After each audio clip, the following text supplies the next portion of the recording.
नमस्कार दोस्तों। Criminal matter, civil matter, revenue matter, taxation matters, consumer dispute या अन्य भी किसी तरह के मामले, क्या इनके लिए जो अधिवक्ता होते हैं, आप जब कोर्ट जाते हैं किसी मैटर को लेकर, चाहे आपका मैटर हो, चाहे आपका किसी रिश्तेदार का मैटर हो, किसी जानने वाले का हो, तो आपका मैटर जिस नेचर का होता है, मान लीजिए क्रिमिनल नेचर का आपका मैटर है, तो आप तलाश करते हैं कि कौन सा अधिवक्ता क्रिमिनल देखता है। तो फ्रेंड्स, क्या हर अधिवक्ता के लिए अलग कोर्स है, अलग पढ़ाई होती है, या सभी के लिए एक ही कोर्स है? प्रैक्टिस अपनी चॉइस पर निर्भर करता है। तो फ्रेंड्स, पूरी जानकारी इस वीडियो को ध्यान से अंत तक देखिएगा। और अगर चैनल पर पहली बार विजिट कर रहे हैं तो चैनल को सब्सक्राइब कीजिए, ताकि भविष्य में भी आपको ऐसे जेन्युइन लीगल कंटेंट देखने को मिलते रहे। कोई भी अधिवक्ता, चाहे वो सिविल में प्रैक्टिस कर रहा है, क्रिमिनल साइड प्रैक्टिस कर रहा है, रेवेन्यू कर रहा है, टैक्सेशन में कर रहा है, कंज्यूमर डिस्प्यूट के मैटर में कर रहा है, या किसी अन्य तरह के मैटर्स में कर रहा है, किसी ट्रिब्यूनल में कर रहा है,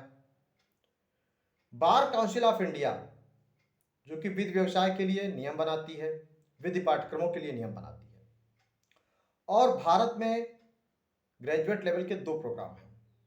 5 ईयर एलएलबी और 3 ईयर एलएलबी, 5 वर्षीय विधि पाठ्यक्रम और 3 वर्षीय, मतलब 5 वर्षीय विधि स्नातक का पाठ्यक्रम और 3 वर्षीय विधि स्नातक का पाठ्यक्रम। कोई भी अधिवक्ता, चाहे वह 5 वर्ष का विधि पाठ्यक्रम करे, चाहे 3 वर्ष का करे, वह ग्रेजुएट हो जाता है, लॉ ग्रेजुएट हो जाता है। 5 वर्ष में ड्यूल डिग्री दी जाती है, 3 वर्ष में सिंगल डिग्री मिलती है। आप ऑलरेडी पहले से ग्रेजुएट होते हैं तो ही आपको 3 ईयर कोर्स में एडमिशन मिलता है। हर यूनिवर्सिटी का एक अपना अलग सिलेबस है, स्टेट वाइज, जो कि लागू है, और लगभग मान के चलिए कि सिमिलर सिलेबस पूरे ऑल ओवर इंडिया में पढ़ाए जाते हैं। इसमें आपको taxation, revenue, criminal, civil, evidence, banking, insurance, labour law, industrial law आदि विषयों के विषय में आपको शिक्षा दी जाती है। तो फ्रेंड्स, जब भी कोई व्यक्ति लॉ ग्रेजुएट हो जाता है तो कहीं ना कहीं उसका एरिया ऑफ इंटरेस्ट होता है कि वह किस साइड में प्रैक्टिस करना चाहता है, civil, revenue, criminal, taxation, consumer dispute, tribunals, या जहां भी चाहे। लेकिन जो ग्रेजुएट लेवल की स्टडी होती है, जो पढ़ाई होती है, वो कहीं ना कहीं सबके लिए एक ही होती है, सबके लिए एक समान कोर्स है, एक ही कोर्स है। 5 ईयर चाहे आप एडमिशन ले लें पाठ्यक्रम में, चाहे 3 ईयर में आप एडमिशन ले लें,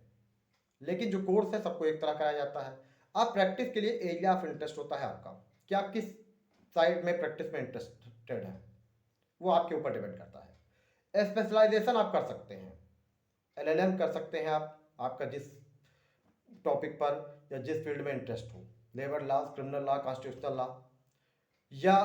कुछ डिप्लोमा लेवल के कोर्सेज हैं, आप उनको कर सकते हैं ग्रेजुएट होने के बाद। लेकिन जो ग्रेजुएट लेवल के पाठ्यक्रम है वो सबके लिए एक समान है।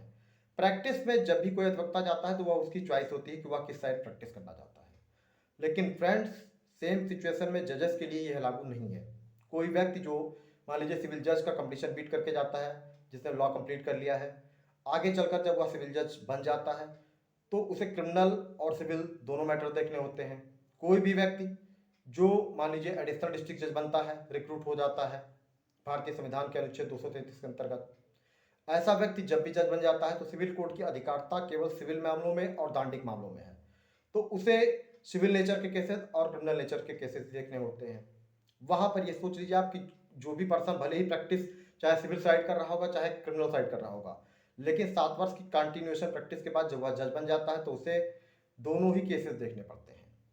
अब कुछ मामलों में यह है कि डेपुटेशन बेस पर भी पोस्टिंग होने लगी है सिविल कोर्ट से भी, जो एडीजे रैंक के अधिकारी हैं, तो उस सिचुएशन में उनका जो है वो क्षेत्र का दायरा बढ़ जाता है। अब आगे बात करते हैं हाई कोर्ट और सुप्रीम कोर्ट के जजेस की।